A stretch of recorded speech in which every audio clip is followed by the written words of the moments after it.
Welcome students.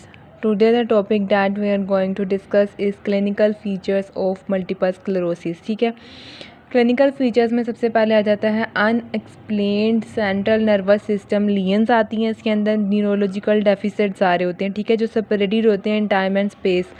Numbness आती है, tingling आती है, सेंसेशंस है, पैरास्थीसिया है। उसके बाद है लॉस ऑफ मोटर फंक्शन आता है, डिपेंडिंग ऑन कौन सा एरिया या ब्रेन का पार्ट इन्वॉल्व है उसके according loss of motor function आ रहा होता है, ठीक है।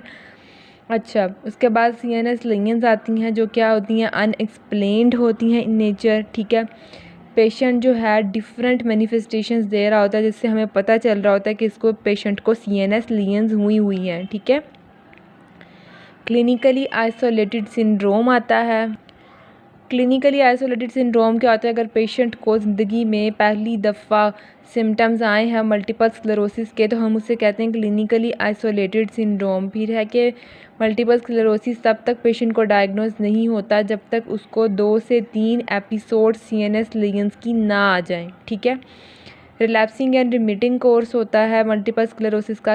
रिलैप्सिंग एंड रिमिटिंग कोर्स से क्या मुराद है कि पहले सीएनएस की लीयन थी, वो रिकवर हो गया, उसके बाद कुछ अर्से के बाद जो है ना सीएनएस के किसी और पार्ट की लीयन आ गई या कोई और लीयन आ गई, मींस आगे डिजीज़ प्रोग्रेस करती जाती है, ठीक है। उसके बाद मल्टीपल स्क्लेरोसिस की एक टाइप है जिसे हम कहते हैं प्राइमरी प्रोग्रेसिव मल्टीपल स्क्लेरोसिस। इसमें क्या होता है, इसमें लीयन प्रोग्रेस करती है और रिकवर नहीं होती। 3 जगह पे जो है वो डैमेज हो रहा होता है मल्टीपल स्क्लेरोसिस के अंदर। एक ऑप्टिक नर्व का डैमेज होता है जिसे हम ऑप्टिक न्यूराइटिस बोलते हैं, फिर पेरीवेंट्रिकुलर एरियाज इन्वॉल्व होते हैं, ठीक है। उसके बाद जो है ना स्पाइनल कॉर्ड इन्वॉल्व होता है नियर पियामेटर, ठीक है। और जब एक्यूट स्पाइनल कॉर्ड लीयन हो रही होती है स्पाइनोथैलेमिक ट्रैक में और डोर्सोथैलेमिक ट्रैक में, ठीक है।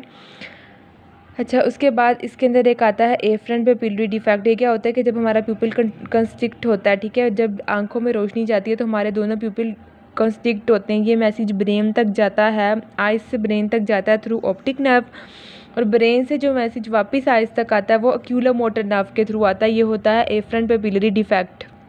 नेक्स्ट आता है इसके अंदर पेशेंट का हर्मिट साइन चेक करते हैं कि पेशेंट की नेक को जब फ्लेक्स करते हैं तो उसके down the spine shock like sensations travel करती हैं। ब्राउन सीक्वेंट सिंड्रोम के फीचर्स आते हैं कि ब्राउन सीक्वेंट सिंड्रोम एक डिजीज़ है जो कि होती है स्पाइनल कॉर्ड के हेमी सेक्शन की वजह से फीचर्स आते हैं। इसमें पेशेंट की एक साइड ऑफ बॉडी भी इन्वॉल्व हो सकती है, उसकी वीकनेस भी हो सकती है और कंप्लीट लॉस ऑफ मूवमेंट भी हो सकती है, ठीक है।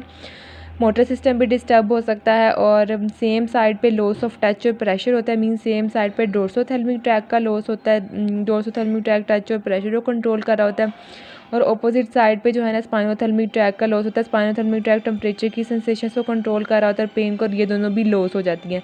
एटैक्सिया आता है, गेट डिस्टर्ब होती है। नॉर्मली क्या होता है कि जब हम राइट साइड पे देखते हैं तो हमारे दोनों प्यूपिल उस राइट साइड पे मूव करते हैं ड्यू टू मीडियल लॉन्गिट्यूडिनल फासिकुलस, लेकिन इसके अंदर मल्टीपल स्क्लेरोसिस के अंदर गेट डिस्टर्बेंस आती है, उसकी वजह से हमारे दोनों प्यूपिल इकट्ठे मूव नहीं करते।